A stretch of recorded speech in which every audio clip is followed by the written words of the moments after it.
See if I can get on the TV. Okay. TV.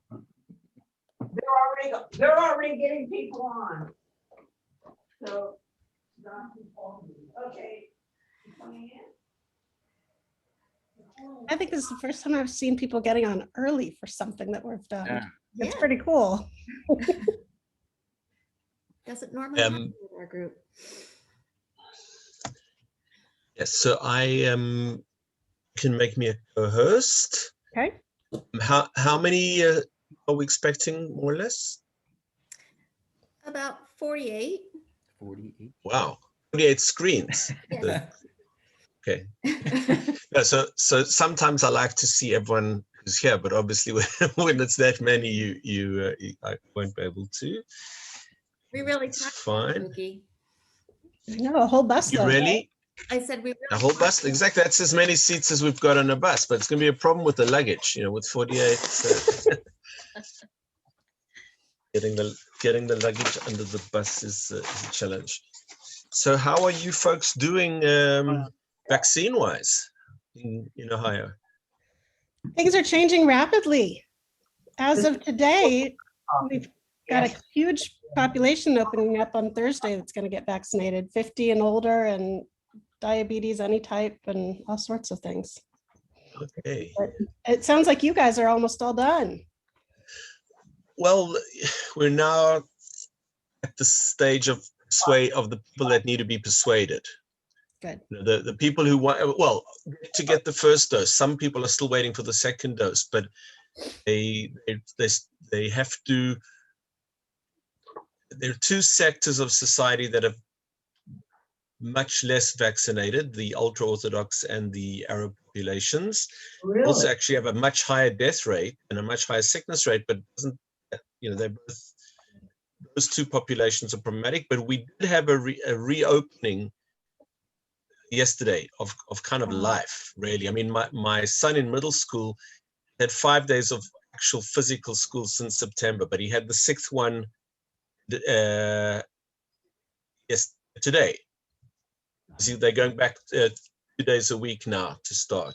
And restaurants are open, the swimming pools are open. Wow. Only for vaccinated. Pool is only open for vaccinated people. So the middle schooler can't go, but my wife and an older son who like to swim can. Restaurants, if you want to sit indoors, you have to have a vaccination certificate. Sit outdoors, but we're all closed for a month. So we are moving along. It's exciting. That's really exciting. Yeah, and the airport is opening as well this week, which is for Israelis, but hopefully at the beginning. And I got 3 bookings for 2022. So it's a long way away, but it's something to, it's a horizon to look at. 3 bookings of groups, not bookings of Zoom. That's awesome. Well, we need to get ourselves on there then, right? Gotta get ourselves on there. It's kind of, I think there's a thirst. I think people, we've all been pent up and waiting and waiting and waiting. So when we can finally Absolutely. do something, I think it's, I saw a black cat there. Yeah. Good luck, right? Yeah, my son goes to Zoom school with a tail flicking around and a head peeping up and whatever the whole time as well. So Mookie, do you think it will be a challenge to get the ultra Orthodox getting vaccinated, or do you think eventually they'll come around? Oh my God, I can't believe it. well, I mean, the truth is that The ultra-Orthodox. they are vaccinating, but at a much slower, lower rate. Firstly, about 20% of them have actually had it. Oh, So they Wow. don't have to be vaccinated, only get 1 shot. See, that's not what they're saying here. They're giving the 2 shots. A lot of the incentives Too bad. that some secular waivers may have, like the possibility of going to a swimming pool or dining in a restaurant, are not motivators those two populations, either because of poverty or because that's not their interests. They had a big vaccine drive in one of the ultra-Orthodox neighborhoods on a Thursday night, because Thursday nights, typically the bucharim, the young men who study, go out. They don't have to clean the house or anything. That's someone else's job, make Shabbat. So they go out and eat chulent. like a thing. Go out like to eat cholent and drink. So they had a cholent, Here's how you. gave out free Yeah. cholent on Thursday night in one of the ultra-Orthodox neighborhoods. They had a room of, thousands of people coming to vaccine. So they're going to do another one. And then Tel Aviv said, well, we're going to have a bar night, and the same thing for like the secular people that weren't coming. So they are looking for incentives for people. Good. Okay. Thank you. They're looking for incentives. Again, the fifth million person got vaccinated today out of a population of 9 million, but more than 2 million are under 16 and can't get vaccinated. So we've done 5 out of almost 7, which is a very good percentage already. They announced today that only 0.2% of the people that are critically in hospital are vaccinated. 0.2, not 2%, 0.2%. Wow. If we look at the figures of the last 2 weeks, not before then, when there were still people that. So if that's not an incentive, I don't know what will be. Definitely. Wow. But did you make me a screen? You did. I can share screen. Okay. Good. Yes. So you'll tell me when we're ready to go. We'll have a few minutes. Absolutely. Muki, how do you pronounce your last name? So In grew Hebrew, up- I imagine it's different from how you've grown Yeah. up. Huh? Exactly, that's why. So in English, they say Jankelowitz. In Hebrew, it's Jankelowitz. And it really should be Yankel, because Ovich means son of, and Yankel, when famous you get Meyerovitz or Chaimovich or whatever. It was when. Ooh. Suddenly got much bigger. Yeah, so I write it with a yud in Hebrew and with a J in English. Sure. Yeah, because I was thinking it could be either, and I didn't know which it was. So thank you. It can still be either. It's interesting. My late grandfather, who came from Lithuania, wrote it with a J, but pronounced it with a Y always. I grew up public school and whatever. People saw the name and just called the name, and that was the name. My father's, was Dr. Jankelowitz, not the Jankelowitz, but. That's neat. I'm assuming Teresa's going to get on here soon too. Yeah, It won't I work hope for the so. sound, honey. Nothing for the sound to work. I'll come in there. It's good to see all of you. Hi. Hello. Welcome. We've got more people coming in. Great. Hi, Muki. Hi, Vanda. How are you? You're looking good. I'm good. We just saying we're easing into the next stage of our, hopefully, of normality returning after the vaccinations have spread. Yeah, it's been going really well in Israel with the vaccination process. Better than here. We've got a smaller population and we have a public health system. So those are two, in this particular scenario, those are two advantages. There she is. How are you? A lot of familiar Good, faces. I know. Hi, Suzanne. Hi, Wanda. How you doing? All right, I'm how trying are to you? see who else. I need to put my glasses on to see. Rabbi, Hello. how are you? Good to Hi, see you. Wanda. See, I just now put on my glasses so I can see everybody else. And we've got one of Hi. our Brooks brothers on. Yep. Oh, wow. Terry should be coming on any minute. Yes. Hi, Sarah. Tom favorite. And Adrian, I think, is coming, she said, right? Is Adrian coming too? Oh, Her wow. mom, I think, This is just signed Diane. in. Hold on. Yeah, It's Diane. Let's see. Hi, Diane. and we Hi, can see your Rabbi. name, but not your Hi, face. Muki. So can you hear me? Yes. Yes, Yes. Okay. Adrian said she's running a little late. We will Yeah. look forward to Okay. seeing her when she gets here. Ohio. absolutely. Wow, there Okay, you go. hold on. Okay, now I can hear you. Okay. So is everybody here? Who's talking? Not quite yet. It should start at 5. Yep, we are. It is 5 o'clock and I didn't know if, so welcome. I'll begin by saying welcome, everyone. And this is really such an exciting thing for us. I know that for those of you who were in Israel with us 2 years ago, this is sort of a homecoming.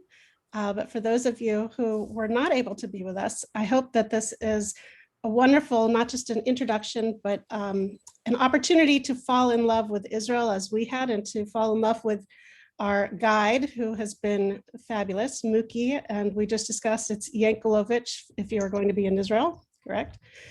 And Suzanne was one of the first people who saw that it was possible to do one of these virtual Israel trips. And so thank you, Suzanne, for bringing this idea.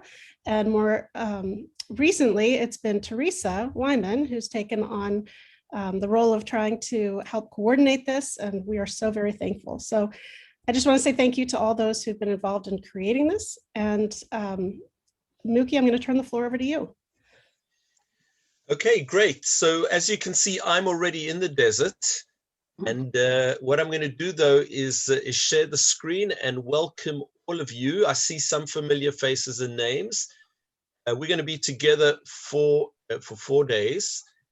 And I want to get going straight away. So we're going to share the screen. And There's 25. are you seeing it? Yes. Right. So welcome to Ben Gurion Airport, which is the main way to enter into Israel. And maybe we can just mute themselves, or can be muted, except for me. Ben Gurion Airport is the main entrance to the country. Ben Gurion is also someone who we're going to be talking about quite a lot today, because as we head south to the desert, we head into the place where Ben Gurion, our first prime minister, our founding father, Washington and Jefferson rolled into one, because he was both the political leader and the visionary who had an idea of nation building. He loved the desert, and when he retired, went to settle in the desert, and we will talk about him a little bit as well. So let's get onto the bus. And as we get onto the bus, and we'll thank Adrian for making sure I had this picture. And for those who couldn't see, if you look carefully, it says on the bus, Temple Israel of Dayton. This is our bus and our driver, David, who's going to be taking us around. We'll get onto the bus, we'll load onto the bus, and we'll make our way down to the desert. Now, this is a long drive in Israel, not really a long drive in other places. But we're gonna have to drive for about an hour and a half from the desert, from the airport, to get down into the desert. And what we'll see in the desert are landscapes like the landscape we see over here, a landscape denuded of plants. If we look carefully, you can actually see in the foreground here, there's some purple, and you can see down on the slope some yellow, and also some growth down in the valley. This is an area where the rainfall in the right season brings plants flowers, and right now it's the time Israelis are unable to travel anywhere else, so rediscovering, those that are not familiar with the desert, how beautiful the desert is.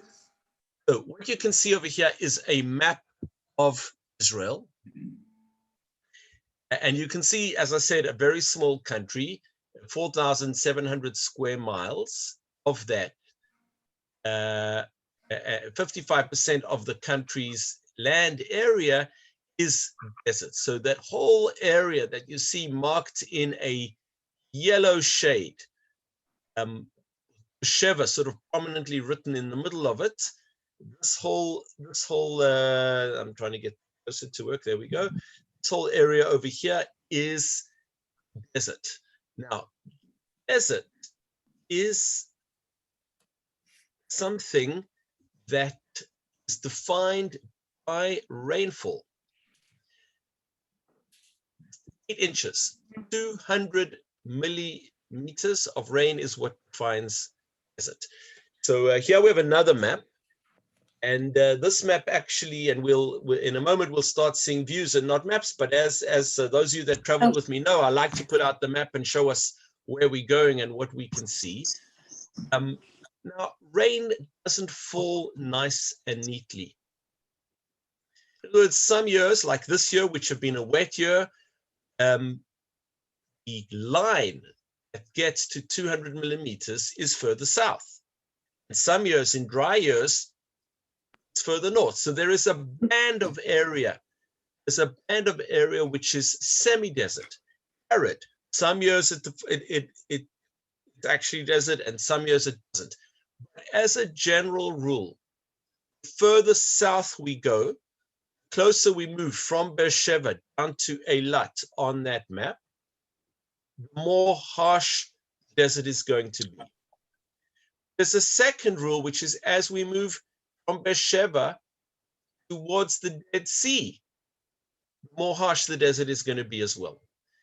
So when we talk about desert, we're actually going to see two very different landscapes that both qualify as desert. Landscape at the bottom is in the mountains of the Thank you so much. mountains of the Judean desert, stark, harsh, almost a lunar landscape. That's an area that gets about an inch of rain a year. Let me remind you, that is average rainfall. It means in some years it gets 0, and then the next year it could get 2. And then it could get half an inch the following year. It's an average rainfall. And by the way, often it gets all of that rain on one day, which means the rain doesn't have a chance to soak into the ground, but rather causes flash floods and runs through the desert.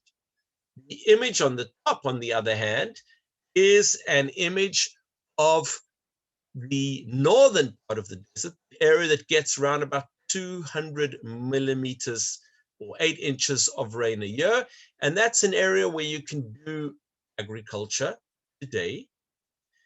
But it's also the area where the stories of the patriarchs and the matriarchs are set, because it was the kind of area where you could live a lot more easily, where you could graze your flocks, than the area down in the harsh desert. Indeed, much of the Bible has as its backdrop desert. Stories in the desert, whether it's Hagar and Ishmael being sent out into the wilderness, whether it is Moses and the burning bush. Much of the stories of the Bible, and certainly the whole Exodus story, takes place in a desert. Now, not all of that desert is our desert, the Negev desert or the Judean desert. Some of that desert is the Sinai desert, which is a little further south, today in the territory of Egypt.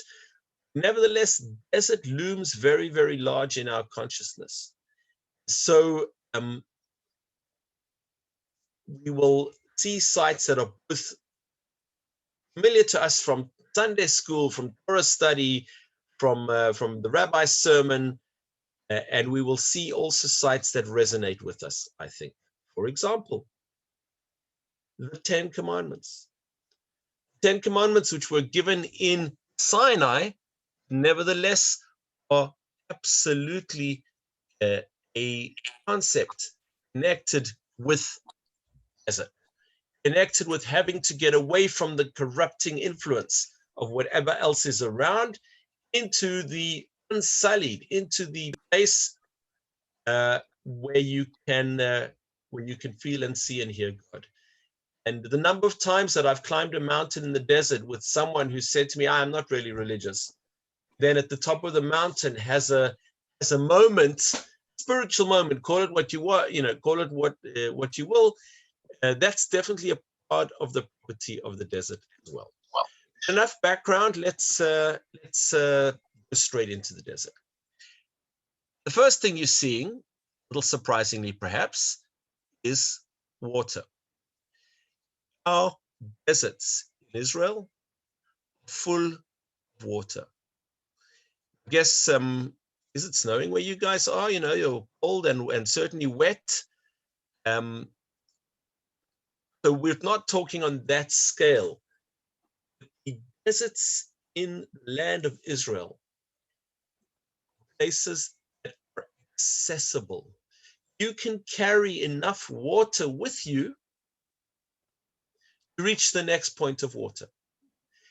And we have many, many desert oases which loom large in the biblical stories as well. When David flees Saul, he goes down to Ein Gedi, the image that you can see in the top picture, to the oasis of Ein Gedi, the spring of Ein Gedi, in where he seeks refuge from Saul. When John, in the Christian story, goes seek refuge, he also goes to the desert. He spends 40 days and 40 nights in the desert. And anyone who spent even half a day in the desert knows that he was not just sitting on some mountaintop. People who go to the desert need to go to a source of water. Our deserts have water both because they're springs, that's the image on the top, but also because there are pools. That's the image on the bottom. And the pool is caused when a flash flood runs through the canyon, fills up the little hollows and shallows in the canyon. And then once the water is gone, these pools remain until they dry out. Sometimes they refill if there's an additional flood. Sometimes they may not be refilled for several years. But there's certain ones that are reliable. And you know, again, by our standards today, we would need to boil that water before we drank it. By previous time, I would drink the water at Ein Gedi without a problem, except if there've been people swimming upstream, which you never know. The quality of the water, and when you get to the top pools, to the pools at the head, you can drink the water there. The water there is good. So certainly in biblical times, the water in the desert was good. And that is why there were settlements in the desert as well. And the most famous of the settlements in the desert, the most famous community in the desert, is the community of, it's called Qumran. Qumran was a place where a sect of people who were very involved in studying scripture and copying scripture lived. We call these people the Dead Sea cult. Some people call them the Essenes. What we know is that they had many, many scrolls, and round about the year 70, during the time of the Roman conquest of the land of Israel, they fled their settlement. They hid scrolls in the caves all around the settlement. They never came back to fetch them. A Bedouin shepherd in 1947 stumbles across the first 7 scrolls, and afterwards archaeological expeditions go down to the area and they look at the Bible. They look at these other scrolls. And we find every single book of the Bible, sometimes just a fragment, sometimes almost intact, sometimes tens of copies of certain books. He loved Isaiah. How many copies of Isaiah? We find a fragment of Esther. What's most fascinating is there are variations in the scrolls. Remember, today when I want to copy something, I block it, I press copy, I go to where I want to do it, and I press paste. Back then, it was a scribe who had to write out word for word the document. And sometimes they made a mistake, or sometimes they were 100% accurate, but the document they were copying already had a mistake in it. And so we have divergences in the text. There are many scholars today to explain the difference between the standard Christian Pentateuch, the most original Christian Greek version of the Bible, and the Hebrew version of the Bible, which are, I'm talking now of the Old Testament, the Hebrew Bible, which are almost the same, but there are a handful of differences attributed now to the fact that they were based on, or rather the Greek one was translating from a different version to the Hebrew version that we have. And that version has now been found at Qumran. This is really, really interesting, especially for those of us who love Bible but read it critically. And in addition to the Dead Sea Scrolls biblical documents, there are also a whole lot of other documents, all preserved because the Dead Sea area is such a dry area, because there is no humidity in the area. The scrolls, they were damaged after lying in the caves 2,000 years. There was occasionally damp that got in if there was a big storm or something, but by and large, they were dry. And that dryness is the blessing of the desert. Here we can see the some of the caves, cave 4 and cave 5, of the 11 different caves in which scrolls have been found at Qumran. My professor, the late Professor Hanan Eshel, told us if anyone says to you they found another cave, believe them. There are more caves. This is an area prone to earthquakes. This is an area where the type of rock is prone to crevices and cracking, the limestone. There are more caves, there are more documents that we have not yet found. That is Qumran, and by the way, Qumran is an important site for very many reasons. It has become a very important site for Christian tourists to Israel as well, because in the Christian reading, when John goes to the desert, they now believe that this is the place that he went to. He went to the desert because there was water here, and he came out of this place with baptism. Here at Qumran, they went to mikveh every day. They baptized themselves. They immersed themselves in water every day, every single day before they ate. So the origins of the traditions, different traditions, very much connected to the Judean desert. This here is one of my personal favorite sites. This is the mountain fortress of Masada. This is a picture taken not from the side we normally see it as tourists, and not from the side of the cable car. I chose this angle because if we see, we can really get a sense of how much Masada dominates the landscape, how Dead Sea, which is down below, over here is so much lower. This large plain, the mountains of Moab in Jordan, we can see that Masada is a significant fortress. And Masada was built as a fortress already by the Hasmoneans. The Hasmoneans, the Maccabee kings, the fortress over here, because this is a place to protect Ein Gedi, the oasis, water, a place where they had farms that grew significant crops for them. The real significance of Masada is when King Herod will reinforce the site and make it into a winter refuge. And a winter refuge, it can be in the 40s in Jerusalem, and it'll be in the 60s down at Masada in the wintertime. Not often in the 40s in Jerusalem in the winter. It's normally warmer than that. It can be. And you can still come down to Masada and the weather is good. So this was Herod's winter palace. In fact, this structure that we see on the northern part of the mountain, this hanging, called it hanging palace. It was a 3-tiered palace connected by a spiral staircase that went down from one rock ledge to the other. Today, in order to visit it, we have to walk down this staircase and come the whole way round. And as a result, oftentimes groups don't get to visit the palace. This was a spectacular palace, which Herod hardly visited because Herod has a number of palaces. Masada will then become the last refuge of the people who flee Jerusalem after the Roman destruction of Jerusalem in the year 70.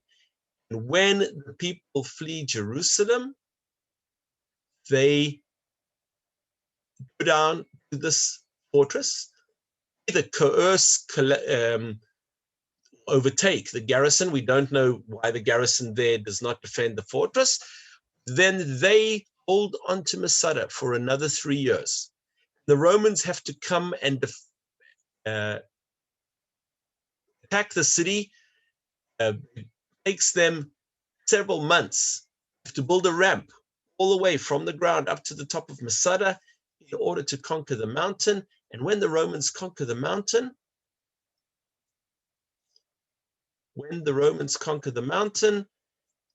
the Jewish defenders of Masada commit suicide.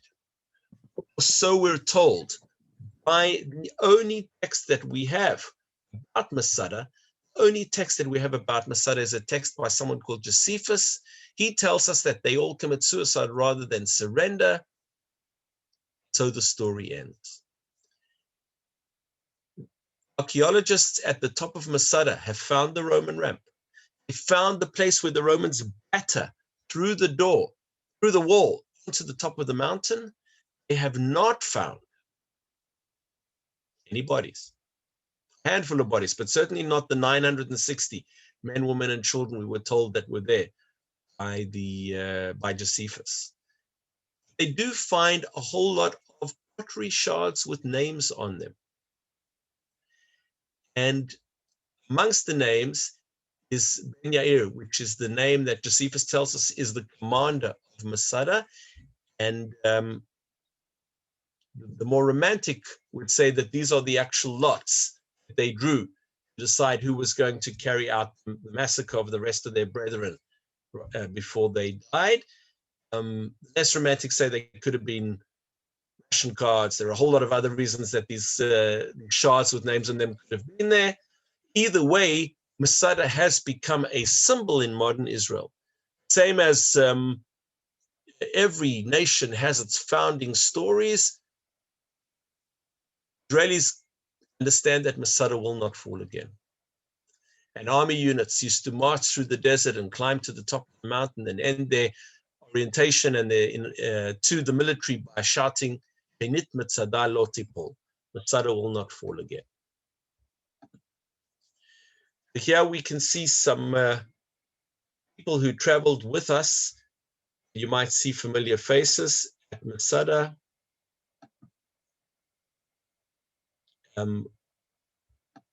And we continue on to the Dead Sea. The Dead Sea is fortunately not just the Dead Sea, but also a dying sea. The Dead Sea is receding. The surface level of the Dead Sea drops between 2 and 3 feet per year, which means that the shoreline can recede tens of feet because it's a very gradual gradient of the shoreline. And so if it's dropping 2 or 3 feet, it can sometimes be tens of feet that the sea recedes. And the reason that the Dead Sea is drying up is twofold. On the one hand, we and the Jordanians are using almost all the natural water that there is. And so they're not really, the Jordan River was never deep and wide. That song was written by people who thought about the Mississippi. The Jordan River, maybe it was wide to Joshua, who just spent 40 years in the desert. It's always been a narrow river. The last few miles of the Jordan River are empty except on rainy days because the water is drawn out to be used the whole way down the river. And by the time it gets to the Dead Sea, there's nothing refilling the Dead Sea. In addition, there are factories in the south in which they pump water out into pools to evaporate it in order to extract the minerals. And the Dead Sea is a very, very rich source of bromide and aluminum and magnesium and potassium, which are extracted and exported or used in our own industry. Dead Sea's 33% saline. Just by comparison, a regular ocean is 3% saline. And that salinity is minerals which are being used, and unfortunately, it's drying up. There are, of course, decades or even hundreds of years to go, but those of us that are involved in nature and involved in touring the country are, understood that something needs to happen in order to preserve the Dead Sea, because the Dead Sea will otherwise disappear. Can't go to the desert without getting on a camel. And so here we have hopefully another familiar face to many of you. Standing at a camel. These camels are at a gas station. These camels are waiting for people to stop and have the experience of getting on a camel, taking a picture with the camel and riding on the camel. But the camels are actually part of the Bedouin story. And the Bedouin are the original desert nomads. In fact, when one encounters traditional Bedouin lifestyle, when one reads Genesis, there are very many parallels. They are nomadic. They followed their flocks, their sheep, their goats, and their camels. Hospitality is enormously important, because next time you may be far away from home and you will need, when you see a tent, the people there to take you in and to give you water and to give you food and to take your care. This is the image of the Bedouin, and I can still find a handful of families that live this lifestyle. When I arrived in Israel in 1987, there were a lot more Bedouin who lived that way. That is no longer the society that we had. It is now a society in transition. And I wanted this particular picture because you can see houses and a mosque. Bedouin were always Muslim. They never had a mosque because they moved from place to place. They didn't have a house. They certainly didn't have a mosque. But also because what you can see in the foreground, this kind of shed, is something intermediary between a tent and a regular house. Now, many, many years ago, when I was new in Israel, I had toothache. And I went to my HMO's dentist,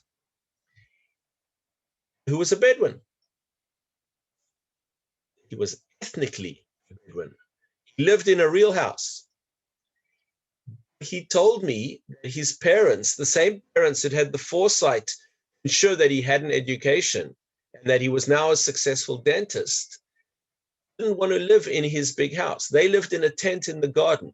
They felt strange living in the house, much like I enjoy camping from time to time, but I wouldn't want to live in a tent. That's a kind of cutesy story, perhaps, about Bedouin transition. It has been a transition from society in which there was no deed of ownership to land, a society in which you need a deed of title, and a society where you need to pay municipal rates, and a society where you have free-flowing water, but you have to pay for it. And it's been a difficult transition, not for all Bedouin, but for some Bedouin. Earlier on, I was talking to the first few people that we hear about, certain sectors in Israeli society that have been vaccinated at a lower rate, not because the vaccine hasn't been offered, because the uptake has been lower in those societies. And it's tied very often to educational background. Bedouin men very often don't finish high school or just finish high school. Bedouin women, more and more Bedouin women are going to university, but men go get a job. And that, of course, has a whole lot of social implications as well when you have educated women being married off to uneducated men. So there are a lot of tensions in Bedouin society, but by and large, the transition is not unique to Israel. The transition is going on in Jordan. The transition is going on in the Gulf states. The transition is going on in the whole region. The Bedouin lifestyle is soon to be no longer. Here you can see two people. The first of the people, the guy with the beard, is Theodor Herzl, as you can see, and the second one is David Ben-Gurion. Herzl had a dream, creating a Jewish state, der Judenstadt. He wasn't that specific about where it was going to be. British offered him Uganda. He toyed with the idea. Ben-Gurion was of a different generation, not Central European Viennese like Herzl, or Austro-Hungarian, if you like, Eastern European, and the Eastern Europeans would not consider Zionism anywhere other than in the land of Israel. And Ben-Gurion was a very committed man to this idea. In fact, David Green gets rid of his name Green and becomes Ben-Gurion. And it demands of anyone who rises above a certain rank in the military, or anyone who rises above a certain rank in the civil service, or any cabinet minister, they take a Hebrew name. Golda Meyerson becomes Golda Meir. Shimon Persky becomes Shimon Peres, and so on. Some people like Moshe Dayan or Yitzhak Rabin were lucky to be born with Hebrew names, so they didn't have to change their names. But the same man retires to the desert. When he looks out into the desert, he saw potential. He saw the desert as a place in which we could go forth and conquer the desert. We could, as in the Negev, that creativity and pioneer vigor, Israel shall be tested. Ben-Gurion understood the desert was going to be where the millions of incoming exiles could be settled. And the desert, in his mind, was going to be conquered. Now, one more thing about the tombstone that I want to draw your attention to, and unfortunately, on the angle that we have, it's not visible on the tombstone. The tombstone that Ben-Gurion has, and Paula Ben-Gurion, his wife, alongside him, has 3 dates on it. Now, we all know that tombstones typically have 2 dates, a beginning and an end. And David Ben-Gurion and Paula Ben-Gurion have those dates. But they have a 3rd date, and that was the date of their Aliyah. That was the date they moved to Israel. For David Ben-Gurion, moving from Europe to Israel, not just changing an address, it was a rebirth. Hence the demand that you take a different name, that people take a different name. And when he saw the desert, he saw that this was the barren, the empty space in which to build the new Jew. Just one last little comment on that. If you use the word new, you very often imply that it's better than the old. And for Ben-Gurion and for his generation, the new Jew, Zionist, was going to be better than the old diaspora Jew. It plays out in the city of Beersheba, which you can see at the bottom, especially in the picture that you see at the top, which is Ben-Gurion University of the Negev. One of the top 3 universities in Israel, Ben-Gurion University of the Negev is really fulfilling Ben-Gurion's dream. In addition to teaching, has a medical school, and it teaches teaching and history and law and so on. It is one of the leading, if not the leading, cyber security venues. Israel is a high-tech country in general, and we'll talk about that on one of our other tours later in the week. The Ben-Gurion University is a absolute central important site to cybersecurity. Ben-Gurion University is also a venue for desert agriculture studies and for some of the things we're still going to be talking about. Solar.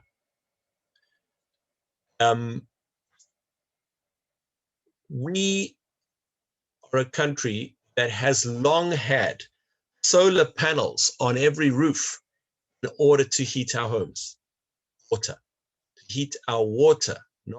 We don't generate electricity, we generate hot water. And I have a boiler, it's a button, maybe 30 days a year. You need to flip the switch to get hot water. Often it's just for 10 or 15 minutes just to make sure that, it's enough for when the fourth person on a winter's day wants to take a shower. We weren't generating electricity. This was a very simple system of copper pipes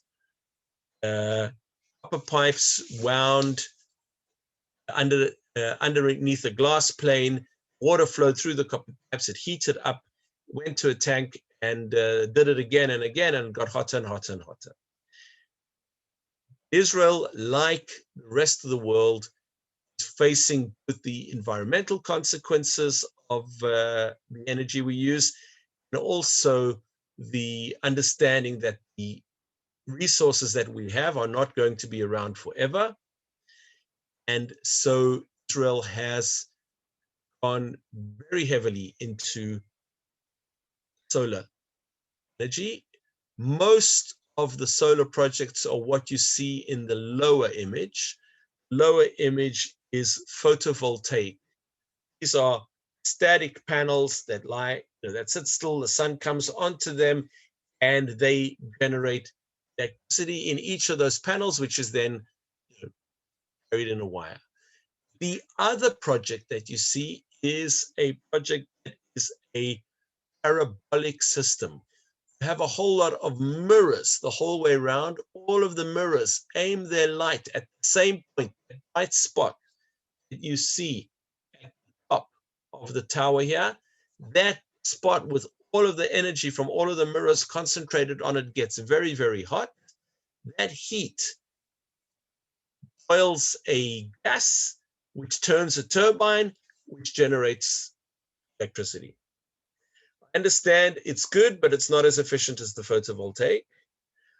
If you want a landmark, you can see that burning tower from almost anywhere in the Negev today, because it's a tall, bright tower. There is a sense of pride connected to it. We indeed are becoming more of a green country.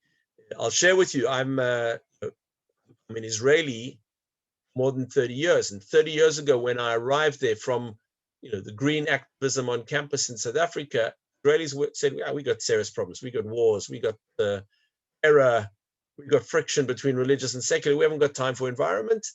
It's no longer the case. And indeed, we'll see as we go along, more and more do with nature and environment. But before then, you can see desert, surprisingly, is also a major agricultural venue. The reason is a combination of developments taking place at Ben-Gurion University, in which we have developed plants that need less water, plants that are more able to use brackish water, that is slightly saline water. We have developed plants that are more hardy and can cope with the heat. Today, most of Israel's vegetables are grown in hothouses in the desert. and a significant amount of Eastern Europe's vegetables. Certainly they're winter vegetables. When you can't grow anything over there, you can eat the potatoes and the cabbages that you before it started snowing. So Israel exports, especially to Central Eastern Europe, vegetables, and many of them vegetables from the desert. What you can see now is the mach-esh. Mach-esh, normally on the bus I have a Hebrew word of the day. This would have been, this should be our Hebrew word of the day, because it gives you the guttural sound in Hebrew, mach-esh. Now, the thing is, if you want to say radio in Hebrew, you say radio. If you want to say shampoo in Hebrew, you say shampoo. And you want to say television, you say televisia. There are many words that have come from English into Hebrew. What you probably don't know is that the Hebrew word machtesh has gone into English. And the reason you don't know it is because you're not a geologist. It's not a word that's used in day-to-day life, like radio or shampoo or television. A machtesh is a typical erosion crater. Erosion crater, in other words, it's not made by a meteorite flying in from the heavens. It's not made by a volcano that leaves a crater where the lava flowed out. This massive machtesh was eroded by the erratic rainfall storms that fall in this area. And there are only 5 machteshim known in the world. 4 of them are in Israel, and 1 of them is in Sinai. And so geologists from all over the world come here to study, and especially if one goes, as one drives on the road that we're driving down, the road that you can see over here running down the edge of the machtesh, this road here, and then we see it looping around. You are descending through the layers. In fact, going back millions and millions of years in geological time. Now, this is not the only place. One can go to the Grand Canyon, for example, and see a similar phenomenon. It's much narrower. Here, they're able to do the kind of surveys that don't only give the depth of the experience, but also the cross-section of the experience because of how large machtesh is. Most of the machtesh today, most of the machteshim, Hebrew plural, most of the craters are a nature reserve today. This is just between some of the machteshim. This is a place called Ein Avdat, the Avdat spring. And this is in the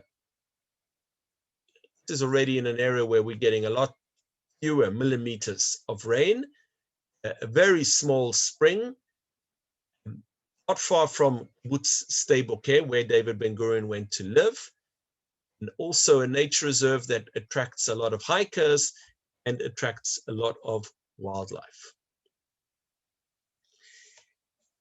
There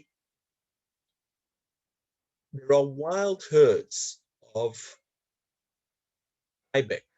That's the animal you can see up at the top.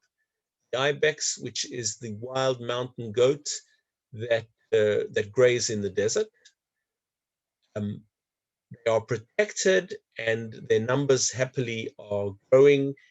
And often, if one visits Ein Gedi or stays over in Mitzpe Ramon, you see them just wandering around between the cars, coming in to graze the shrubbery. The picture at the bottom is unfortunately not yet common. This is an onager, kind of a wild ass, or a zebra without stripes, that kind of animal. And they had become extinct in this part of the world, but they're being reintroduced. And there already are some herds that have been released in the machtesh. The numbers are growing slowly. So you still, I would be screaming. If you were on the bus with me and we saw one, I would be screaming because it would only be the 3rd time that I would have seen one wandering through the desert. the other animals that we see. For example, the small bird that you can see here, the black start, much more common. And amazing thing about this bird is it seeks out human contact, even if you don't hand it crumbs. It comes to look for you, very inquisitive as a bird, and very easy to, that's my, some of the pictures are mine and some of them are not. This is definitely mine. That's how close he was.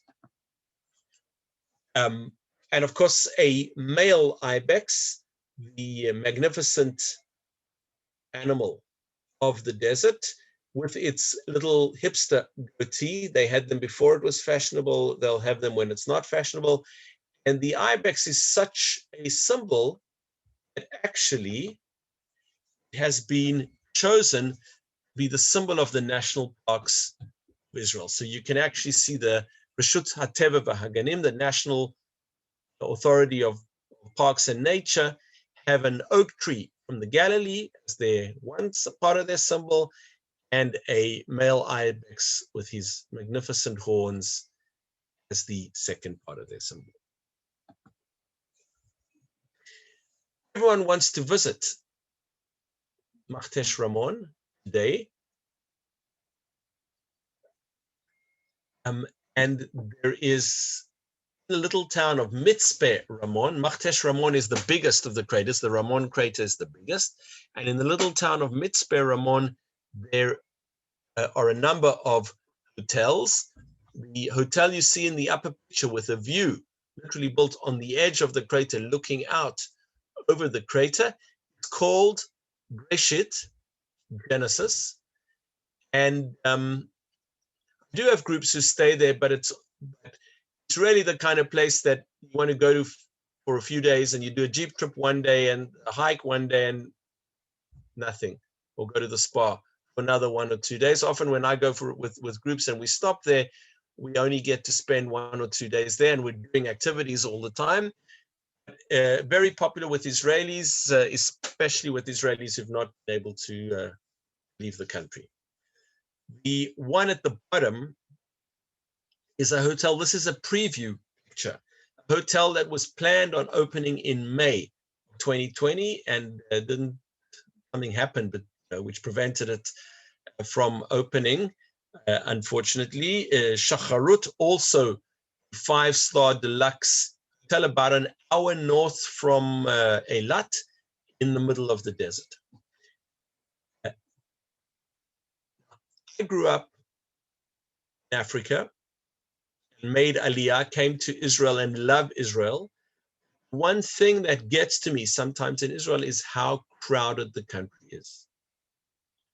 When you compare us to Europe, we're up there with Belgium and Holland, who are the two most densely populated countries in Europe.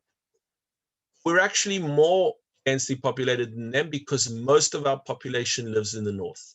And one of the wonderful things of coming down to the desert is the big wide open spaces that you can see. If you keep going south long enough, you eventually get to the city of Eilat. And the city of Eilat on the Red Sea, wedged between Jordan, the mountains of Jordan, or what you can see behind the hotels. And if we were looking the other way, we would see the mountains of Sinai, the mountains of Egypt. Eilat is a resort town. In pre-COVID days, there were Europeans who flew in the winter, didn't come to Israel. They went to Eilat. Got a charter flight in the middle of the European winter, a place where you could swim. I probably wouldn't swim in the middle of the winter, but if you're coming from their temperatures, which might be more familiar to you, you can swim. Whenever I've gone to Eilat with Canadians, no matter what, they always swim. The city of Eilat is a resort town.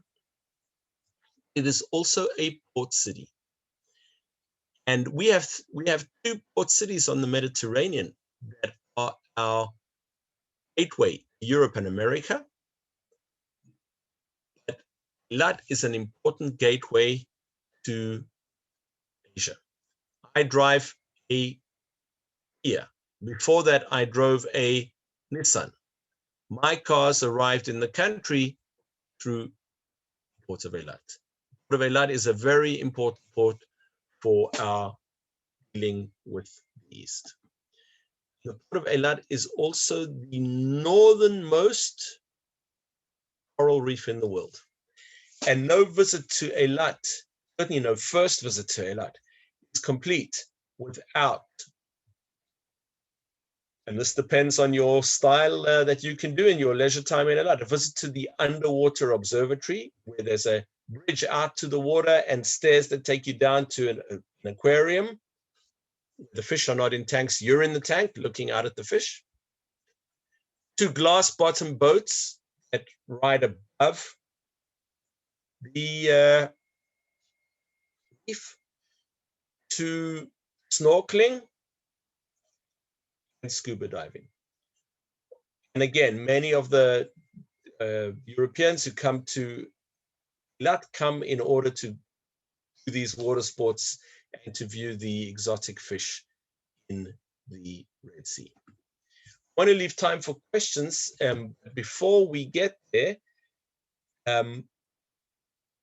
here we can see a photo and a monument. The photo is taken on the 10th of March, 1949. It's the very last day of the War of Independence that started on the 30th of November, 1947. It is the end of an operation called Operation Uvda, the Uvda operation, in which the Israeli army heads down to make sure we hold Eilat, which had been given to us in the United Nations partition plan, but which we didn't have a presence in. And we were worried that Jordan and Egypt would have a land bridge between them and surround us completely. So we needed to do it. When they got there, they realized they didn't have a flag with them. And so on a sheet or a bandage, they drew a flag.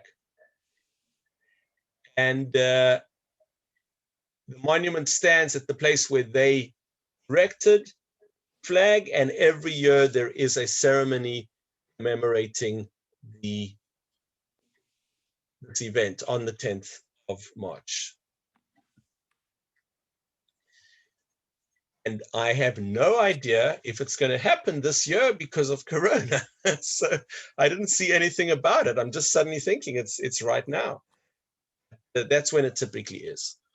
So we once again see the map, and you see all the way down at the bottom the city of Eilat, which is where the hotels are, where the Red Sea is, and which ensures that Egypt and Jordan, with whom we now have peace, but whom we did not have peace in the beginning, did not have a land bridge between them, which meant that they had to cross a river, cross a sea every time if they wanted to send troops or anything from one to another. This was the strategic achievement of making sure we held on to Eilat at the end of the War of Independence. We have visited a very large area of the land of Israel. And tomorrow we will be making a journey all the way up to the north, and we'll visit this area up here, the Galilee area, before coming down to Tel Aviv and ending, of course, in the highlight of Jerusalem. So I'm going to stop the share. I've been talking for 50 plus minutes, 55 minutes, and happy to answer any questions. So unmute yourself or put it in the chat if there are questions. Muki, it's Teresa. Yes, Teresa. Would you talk about efforts by the government to develop and move people down into the south?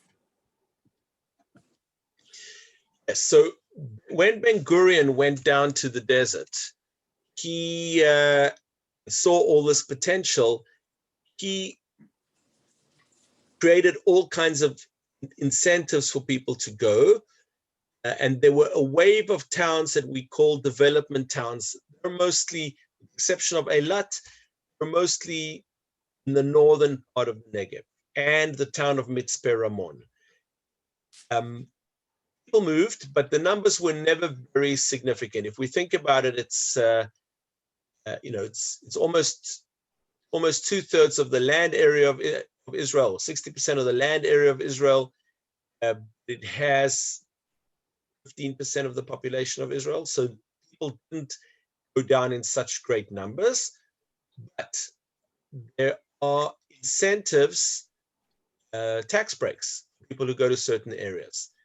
There are, in order to attract teachers and doctors to this area, there are all kinds of incentives for teachers, where you don't pay tax or you pay a lower rate of tax the first number of years that you're there.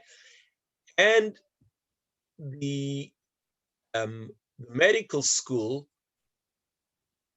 establishment of the medical school in Beersheba attracted many doctors. Now, remember, in Israel, when you go to university, most people who go to university are not 18,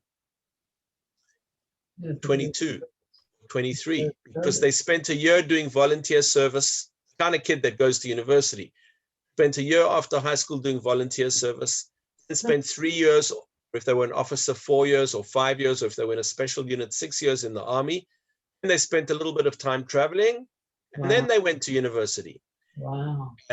And many of those people, of course, are ready to settle down. So again, incentives for people to study medicine at the University of Beersheba, probably get married or are married by the time they start studying, have a couple of kids, and then they're much less likely to move somewhere else. Wow. So the incentives today are on that level, not so much on the, in the 50s, there were towns that were built and there were incentives created. That's less of an issue today. There are less incentives today.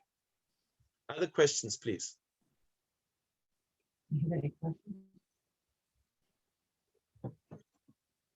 Muki, this is Wanda.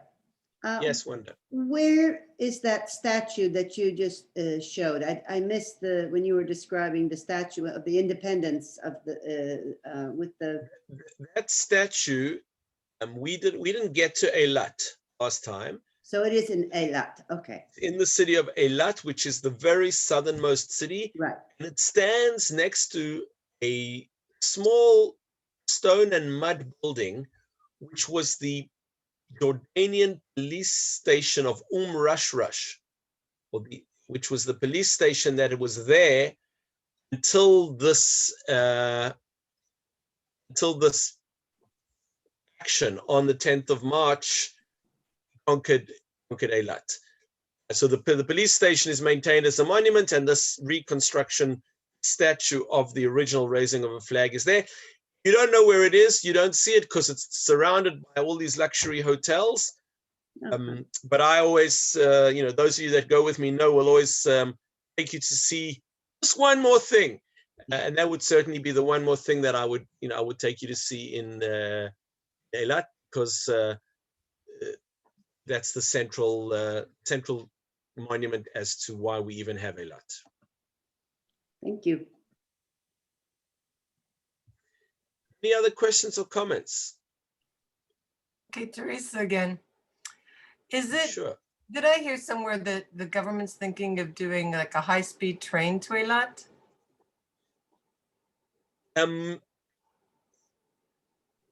Yes. There are trains beyond Beersheba down to a city called Dimona, which is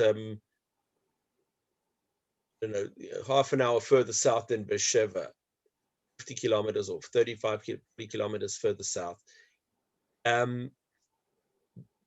Idea of the train all the way down to Eilat is firstly all the stuff that comes through the port and then has to get loaded onto semi-trailers and brought up. Again, when I was in the United States, you have these semi-trailers and these massive highways. One of the ideas is to create the fast speed, high speed train connection with Eilat. I think we all know that things are going to be ended by the budgetary crises that have been created by Corona, and I don't know how soon that project will be on the books.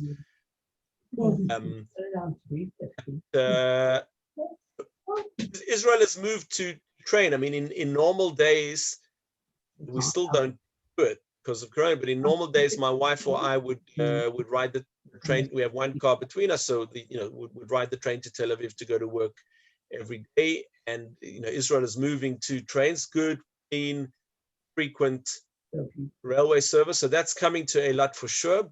I wouldn't be holding my breath right now because of the lack of knowledge about what Corona's done.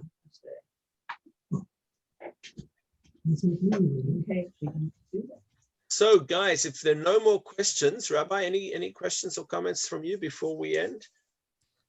I love the comments that are in the chat, which include enthusiasm about coming back and seeing that one more thing in Israel. And I hope that for each of us, at least for this first night, we've had the opportunity to explore the desert. I know for our group, that is one thing that we didn't have a chance to do and hope to do the next time. But every time you open up your mouth, I feel like I learn, even topics that I've studied before. And I hope all of you have had that experience in learning with Muki. So again, thank you. And I hope that you get some rest. I know it's quite a bit later there. And we appreciate you doing this in real time so that we can ask our questions. My pleasure. Thank you. Good. Thank you. So it is late here, but I'm happy to, my enthusiasm for this place, I'm sure you could feel. I'm always happy to share more about the story. And I look forward to seeing you tomorrow, same time, same place. Please don't be late because the whole bus is waiting for you if we don't leave on time. That's right. Okay. The bus is waiting for you. Good evening. Bye-bye. Thank you, Muki. It was wonderful. Thank you. Pleasure. Thank you. Thanks, Muki. It was nice seeing you and everyone else. Everybody. Thank I else. can't wait to go back. Hi, Wanda. Hi, See Adrian. you soon. Hi, Bye. everybody. Goodbye. Thank you, Larry. Well, hi, Richard. And Linda. Mom. Hi, Mom. And Adrian, nice to see Adrian.